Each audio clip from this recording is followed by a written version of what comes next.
Welcome students, good evening. आज class 10th के economics विषय अंतर्गत चैप्टर 2 भारतीय अर्थव्यवस्था के क्षेत्रक का पार्ट 2 लेकर के आ रहे हैं। हम सबों के हमारे YouTube चैनल में आप तमाम बच्चों का हार्दिक अभिनंदन।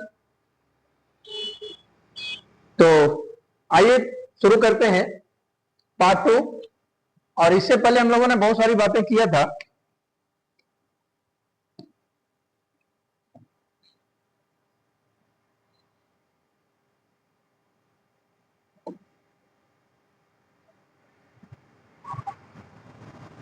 उत्पाद का बात कर लेंगे हम लोग, जीडीपी का, है ना। बहुत बेहतरीन चीज है जीडीपी। हमने बताया था आपको जीडीपी क्या होता है। GDP stands for gross domestic product, सकल घरेलू उत्पाद, है ना। सकल घरेलू उत्पाद क्या होता है, तो आप देखेंगे किसी भी वर्ष में सभी क्षेत्रकों द्वारा, हाँ हमारे बच्चों, किसी भी वर्ष में सभी क्षेत्रकों के द्वारा उत्पादित अंतिम वस्तुओं सेवाओं के कुल मूल्य को क्या कहा जाता है, जीडीपी कहा जाता है। एक वर्ष में उत्पादित सभी क्षेत्रकों के द्वारा उत्पादित वस्तुओं एवं सेवाओं के कुल मूल्य को, कुल जोगफल को ग्रॉस डोमेस्टिक प्रोडक्ट यानी सकल घरेलू उत्पाद बोला जाता है। तो हम देखेंगे कि इसमें केवल अंतिम वस्तुओं और सेवाओं की गणना की जाती है। हम बात करें कि जीडीपी में क्या किया जाता है, जीडीपी में केवल अंतिम प्रोडक्ट और सेवाओं की गणना की जाती है। शुरुआती वस्तुओं की गणना इसमें नहीं की जाती। आप देखेंगे कि अंतिम वस्तुएं क्या होगा, यदि हम बात कर लें कि शुरू से जैसे प्राथमिक क्षेत्र से प्राप्त गेहूं, गेहूं से प्राप्त हमें आटा हुआ, और आटा में हम तरह तरह की चीजों को मिला करके और फाइनल एक हम बिस्किट का पैकेट तैयार किए। अगर कोई कंपनी फाइनल एक बिस्किट का पैकेट तैयार करती है तो वो हमारा एक अंतिम प्रोडक्ट होगा, वो हमारा एक अंतिम उत्पाद हुआ। और वही जो प्रोडक्ट होगा, वही जो उत्पाद होगा, उसी से गणना की जाएगी, उसी से गिनती की जाएगी कि हमारा प्रोडक्शन कितना हुआ, है ना। किसी भी कंपनी का उत्पादन कितना होता है एक साल के अंतर्गत जीडीपी अगर पता चलता है तो अंतिम वस्तु और अंतिम सेवाओं की गणना से पता चलता है। आइए हम बात करेंगे कि मध्यवर्ती वस्तुएं क्या होती है। तो मध्यवर्ती वस्तुएं होती है जैसे गेहूं, आटा, गेहूं से लेकर बिस्किट बनने तक के बीच के जितने भी चीजें लग गए, वो टोटल के टोटल वस्तुएं हो जाएंगे, मध्यवर्ती वस्तुएं हो जाएंगे। कौन वस्तुएं हो जाएंगे, मध्यवर्ती वस्तुएं हो जाएंगे। और आप देखेंगे कि इसमें इसकी गणना दोबारा नहीं होती, क्योंकि उनका मूल्य जो होता है, क्योंकि इनका मूल्य जो होता है वो पहले से ही अंतिम वस्तु यानी बिस्कुट में शामिल होता है। तो भारत में जीडीपी का मापन जो होता है वो केंद्रीय सांख्यिकी संगठन करता है। भारत में जीडीपी का मापन कौन करता है, केंद्रीय सांख्यिकी संगठन करता है। इसको भी ध्यान में रखना है। आइए अब हम बात करेंगे क्षेत्रकों का ऐतिहासिक परिवर्तन। क्षेत्रकों का ऐतिहासिक परिवर्तन का मतलब क्या हुआ कि सबसे पहले दुनिया की तमाम अर्थव्यवस्थाएं जो थी, दुनिया की तमाम जो देश थे, वो केवल और केवल प्राथमिक सेक्टर्स में लगे हुए थे। दैट मीन्स प्राथमिक सेक्टर्स का मतलब होता है प्राथमिक क्षेत्र, जिसमें कि प्राथमिक क्षेत्र से संबंधित जितनी भी गतिविधियां होती है उसका डायरेक्टली संबंध होता है नेचुरल रिसोर्सेज से, प्राकृतिक संसाधनों से। तो प्राकृतिक संसाधनों से जब होता है तो हम बात कर रहे थे कि जितने भी दुनिया के जो तमाम देश जो होते हैं मेरे बच्चों, जितने भी देश थे, सबसे पहले ये निर्भर थे प्राथमिक सेक्टर्स पर। सभी देश निर्भर थे कृषि सेक्टर से, है ना। धीरे धीरे जब जरूरत पड़ा, जब इन्हें कच्चा माल की प्राप्ति हुई, जरूरत पड़ा, मिल की जरूरत पड़ा, कारखाने की जरूरत पड़ गए, तो आप देखेंगे जब गेहूं से आटा बनाने का नौबत आ गया तो इनको आवश्यकता महसूस हुई किसकी, द्वितीयक सेक्टर की। द्वितीयक सेक्टर किसे कहते हैं, तो जहां पर वस्तुओं का निर्माण और विनिर्माण हो, जहां पर वस्तुओं का निर्माण और विनिर्माण संबंधित गतिविधियां हो, वैसे सेक्टर्स को हम क्या कहते हैं, सेकेंडरी सेक्टर कहते हैं। तो धीरे धीरे एक सेक्टर ने दूसरे सेक्टर को जन्म दिया, दूसरे सेक्टर ने तीसरे सेक्टर को जन्म दिया, और ऐसे करके आप देखेंगे कि क्षेत्रकों में एक ऐतिहासिक परिवर्तन होता गया। और इसमें प्रारंभ में हम बात करें प्राथमिक क्षेत्र तो कृषि प्रमुख था। औद्योगिक क्रांति होती है, औद्योगिक क्रांति होती है, द्वितीय सेक्टर आता है। आप देखेंगे उद्योग प्रमुख हो गया। और फिर पिछले 100 वर्षों में आप देखेंगे बच्चों की तृतीय क्षेत्र जो है, दैट मीन सेवा सेक्टर, सर्विस सेक्टर जिसे आप बोलते हो, सेवा क्षेत्र बोलते हो, जिसमें जितनी भी गतिविधियां होती है टोटल की टोटल गतिविधियां सेवा देने से संबंधित होते हैं, तो सबसे इंपॉर्टेंट होता गया।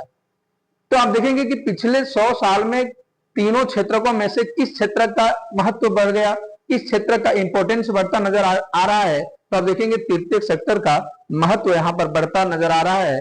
पूरा विकसित देशों में सबसे पहले यही क्रम देखा गया था। तो मैं बात वही कर रहा था कि जितने भी विकसित देश आप देख लीजिए, सबसे पहले वो प्राथमिक क्षेत्र में थे, प्राथमिक क्षेत्र से निकल करके सेकेंडरी सेक्टर में आए, और फिर सेकेंडरी सेक्टर से निकल करके टर्शियरी सेक्टर में आए, और टर्शियरी सेक्टर का महत्व जो है आज दोनों सेक्टर के मुकाबले ज्यादा बढ़ता नजर आ रहा है। अगर आप रोजगार के दृष्टिकोण से बात करें तो प्राइमरी सेक्टर में लोग ज्यादा लगे हुए जरूर हैं, लेकिन उत्पादन के दृष्टिकोण से देखिए तो सबसे ज्यादा अगर किसी वस्तु का प्रोडक्शन हो रहा है तो टर्शियरी सेक्टर में हो रहा है, तीसरे क्षेत्र में हो रहा है, सर्विस सेक्टर में हो रहा है। हम देखेंगे कि भारत में क्षेत्रकों की स्थिति, आइए हम लोग भारत में क्षेत्रकों की स्थिति की कहानी देख लें बच्चों। तो भारत में क्षेत्रकों की जो स्थिति है वो 1973-74 में क्या है, 1973-74 में प्राथमिक क्षेत्र सबसे बड़ा उत्पादक क्षेत्र था, है ना। हम बात कर लें कि 1973-74 में, तो 1973-74 में प्राथमिक क्षेत्र जो था भारत के दृष्टिकोण से सबसे बड़ा उत्पादक क्षेत्र था। और 2013-14 में देख लीजिए तो तृतीय सेक्टर सबसे बड़ा उत्पादक क्षेत्र था। तो 1973-74 से डायरेक्टली अगर 13-14 का आप बात करते हैं तो कहीं ना कहीं प्राथमिक सेक्टर से निकल करके तृतीय सेक्टर का महत्व जो है बढ़ता नजर आ रहा है। अब देखेंगे सेवा क्षेत्र के बढ़ने का कारण क्या था, सेवा क्षेत्र के बढ़ने का क्या कारण था कि तृतीय सेक्टर का जो महत्व जो बढ़ गया उसके क्या कारण थे। तो देखेंगे बुनियादी सेवाएं, बुरा बुनियादी सेवाएं, बुनियादी सेवाएं क्या होते हैं, हमारे हमारे जो बुनियादी सेवाएं होते हैं उसमें से आप हॉस्पिटल ले लीजिए, आप विद्यालय ले लीजिए, है ना, शिक्षा से संबंधित चीजों को ले लीजिए। तो ये बुनियादी चीजें होते हैं जो आप देखेंगे कि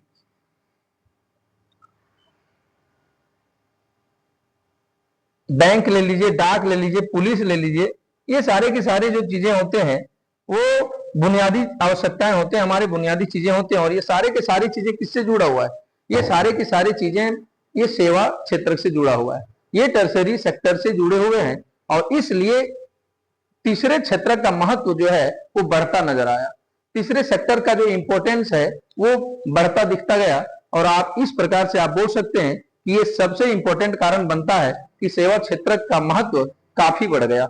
और फिर कृषि और उद्योग के विकास हुए, फिर हम देखेंगे कृषि और उद्योग का विकास हुआ, और कृषि और उद्योग के विकास से परिवहन, परिवहन क्या है, सेवा सेक्टर की बात है, सेवा सेक्टर की गतिविधियां।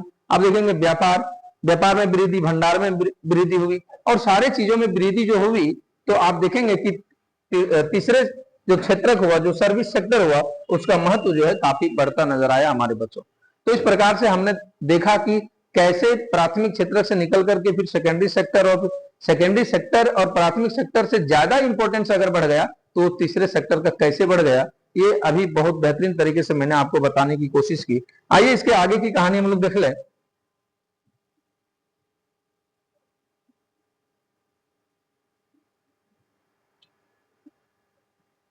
अब हम लोग बात करेंगे रोजगार की स्थिति का, स्थिति को, रोजगार की स्थिति क्या है भारत में। तो हम देखेंगे कि उत्पादन में सबसे आगे कौन है, तृतीय सेक्टर है। फिर हम देख लें रोजगार में सबसे आगे कौन क्षेत्र है, तो प्राथमिक क्षेत्र है। अभी हम बात किए, आपको हमने बोला कि रोजगार में सबसे ज्यादा अगर लोग लगा हुआ है तो भारतीय दृष्टिकोण से आप देखिए तो प्राथमिक क्षेत्र में लगा हुआ है। लेकिन उत्पादन सबसे ज्यादा कहां हो रहा है, तो हम देखेंगे उत्पादन सबसे ज्यादा सर्विस सेक्टर में हो रहा है। तो रोजगार के दृष्टिकोण से आगे प्राथमिक क्षेत्र, लेकिन उत्पादन के दृष्टिकोण से आगे कौन, टर्शियरी सेक्टर, मतलब तृतीय क्षेत्र। और फिर कारण इसका क्या है, तो कारण हमने अभी बताया कि उद्योग और सेवाओं में रोजगार के अवसर कम है, उद्योग और सेवाओं में रोजगार के अवसर कम है। परिणाम क्या निकला कि कृषि में लोग अधिक लगा हुआ है, तो कृषि में लोग ज्यादा लगे हुए हैं। अगर हम रोजगार के दृष्टिकोण से देखें तो हम देखेंगे कि उद्योग और सेवा में रोजगार के अवसर कम है। परिणाम क्या निकला कि जब वहां अवसर नहीं है तो लोग कहां रह गया, कृषि सेक्टर में ज्यादा रह गया। तो कृषि सेक्टर में इसलिए ज्यादा लोग लगे हुए हैं, रोजगार के दृष्टिकोण से, लेकिन अगर उत्पादन के दृष्टिकोण से आप देखिए तो उत्पादन सबसे ज्यादा अगर हो रहा है तो वो तीसरे सेक्टर में हो रहा है। आप देखेंगे अल्प बेरोजगारी की स्थिति बनी होगी कृषि सेक्टर में। अगर हम बात करें अल्प बेरोजगारी की, अल्प बेरोजगारी का बात करें, छिपी हुई बेरोजगारी का बात करें, खुली हुई बेरोजगारी का बात करें, या तो एक और बेरोजगारी होती है प्रच्छन्न बेरोजगारी, है ना, प्रच्छन्न बेरोजगारी। ये सारे बेरोजगारी कहाँ होते हैं? तो ये सारे बेरोजगारी आपको कृषि सेक्टर में देखने को मिलते हैं मेरे बच्चों। ये सारे के सारे बेरोजगारी जो होते हैं वो कृषि सेक्टर में देखने को मिलते हैं, ग्रामीण क्षेत्र में देखने को मिलते हैं। प्रच्छन्न बेरोजगारी क्या होता है? प्रच्छन्न बेरोजगारी का अगर हम थोड़ा सा डिफिनेशन आपको बता दें, अगर इसको हम समझाने की कोशिश करें तो प्रच्छन्न बेरोजगारी जो होता है मतलब किसी भी क्षेत्र में आवश्यकता से अधिक लोगों का लगा होना, किसी भी क्षेत्र में आवश्यकता से अधिक लोगों का लगा होना। अगर जो आवश्यकता से अधिक लोग लगे हैं उसको अगर काम से हटा भी दिया जाए तो उत्पादन पर कोई प्रभाव नहीं पड़ता है, कहलाता है प्रच्छन्न बेरोजगारी। क्या कहलाता है? प्रच्छन्न बेरोजगारी। और इस प्रकार का बेरोजगारी सबसे ज्यादा ग्रामीण क्षेत्रों में कृषि सेक्टर में देखने को मिलता है। अब हम बात करें अल्प बेरोजगारी का, तो अब अल्प बेरोजगारी में हम देखेंगे, देखिए वही बात बोला कि जब लोग अपनी पूरी क्षमता से काम नहीं करते, तो जहां आवश्यकता हमें, मान लीजिए कृषि सेक्टर में आवश्यकता हमें है 3 मजदूरों का, और 3 मजदूरों के जगह हम 5 मजदूरों को लगा दिए हैं, तो आवश्यकता से अधिक 2 मजदूर हमारा लगा हुआ है। अगर उन दोनों मजदूरों को हटा भी दिया जाए तो उत्पादन पर किसी प्रकार का प्रभाव नहीं पड़ेगा।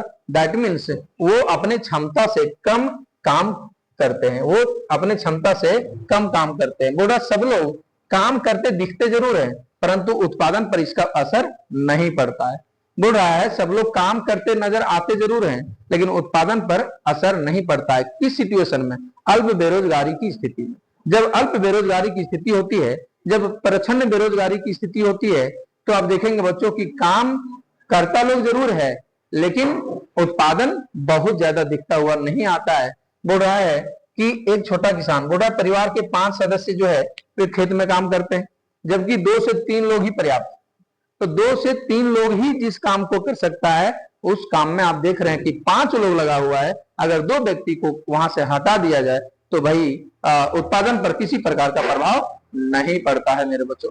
हम देखेंगे इसीलिए इसे प्रच्छन्न बेरोजगारी कहा जाता है। तो मैं बार बार जिक्र कर रहा हूं प्रच्छन्न बेरोजगारी किसे कहते हैं। तो आप, आई होप आपको प्रच्छन्न बेरोजगारी समझ में आ गया होगा। अब हम बात करें रोजगार बढ़ाने के उपाय। रोजगार बढ़ाने का क्या उपाय हो सकता है ना? रोजगार बढ़ाने का क्या उपाय होगा? कैसे हम रोजगार बढ़ा सकते हैं? हम हमारे भारत के ही दृष्टिकोण से अगर देखें तो हमने देखा यहाँ सबसे ज्यादा जो लोग है वो प्राथमिक सेक्टर में लगा जरूर है लेकिन इनकम बड़ा कम हो रहा है, उत्पादन नहीं हो रहा है। और उत्पादन नहीं होने के कारण इनकम लोगों का कम हो रहा है। और सबसे ज्यादा उत्पादन कहाँ हो रहा है? तो तीसरे सेक्टर में हो रहा है। और तीसरे सेक्टर में उत्पादन जरूर हो रहा है, रोजगार की स्थिति कम है क्योंकि वहां पर लोगों को उतना विकल्प नहीं है, उतने काम नहीं है। तो आप देखेंगे कि रोजगार कैसे बढ़ाया जा सकता है भारत में, रोजगार कैसे बढ़ाया जा सकता है हमारे देश में, कैसे लोगों को, कैसे बेरोजगार नवयुवकों को या कैसे बेरोजगारों को रोजगार मिल सकता है।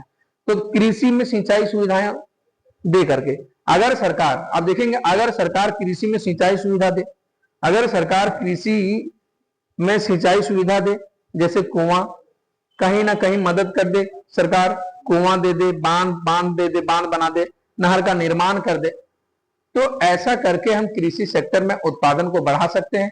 और जब कृषि सेक्टर में उत्पादन बढ़ेगा तो स्वतः लोगों को रोजगार मिलेगा, नो एनी डाउट, खुद ब खुद लोगों को रोजगार मिलता नजर आएगा। और फिर एक ही खेत में कई फसलें उगाना, बोला एक ही खेत में कई फसलें उगा करके हम रोजगार में वृद्धि कर सकते हैं, रोजगार में वृद्धि किया जा सकता है, अधिक से अधिक लोगों को उसमें लगाया जा सकता है। देखेंगे बच्चों, बोल रहा है ग्रामीण क्षेत्रों में लघु उद्योग, बोल रहा है और क्या करके रोजगार बढ़ाया जा सकता है? तो ग्रामीण क्षेत्रों में लघु उद्योग में वृद्धि करके, जैसे हस्तशिल्प, जैसे दुग्ध उद्योग, जैसे मत्स्य पालन को बढ़ावा देना, इन इतने सारे काम करके, इतनी सारी व्यवस्थाएं दे करके और इन सारे क्षेत्रों में रोजगार को बढ़ाया जा सकता है मेरे बच्चों। चौथा क्या है? बोल रहा है शिक्षा प्रशिक्षण, बोल रहा है शिक्षा प्रशिक्षण और फिर कौशल विकास से सेवा क्षेत्र में नए अवसर दे करके रोजगार बढ़ाया जा सकता है। फिर आप देखेंगे कि सरकार द्वारा रोजगार सृजन की योजना, जैसे आप देखेंगे कि रोजगार देने की एक कोशिश सरकार ने क्या की, आपको याद होगा, है ना।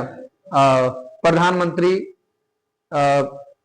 ये जो नरेगा है, राष्ट्रीय ग्रामीण रोजगार गारंटी अधिनियम 2005, इसके तहत काम का अधिकार लोगों को मिला। 100 दिन के काम की गारंटी सरकार ने दी और उसके तहत आप देखेंगे लोगों को 100 दिन के काम की गारंटी दी गई है, काम मिलता है। अगर 15 दिन के अंदर काम नहीं मिलता है, अगर आप देखेंगे कि लोगों को काम नहीं मिलता है, तो 15 दिन के अंदर बेरोजगारी भत्ता भी दी जाती है। तो वो प्रधानमंत्री राष्ट्रीय ग्रामीण रोजगार गारंटी अधिनियम, महात्मा गांधी राष्ट्रीय ग्रामीण रोजगार गारंटी अधिनियम 2005, जिसका पुराना नाम नरेगा था और अब उसका नाम बदल करके मनरेगा रख दिया गया है, मतलब उसमें महात्मा गांधी ऐड कर दिया गया है।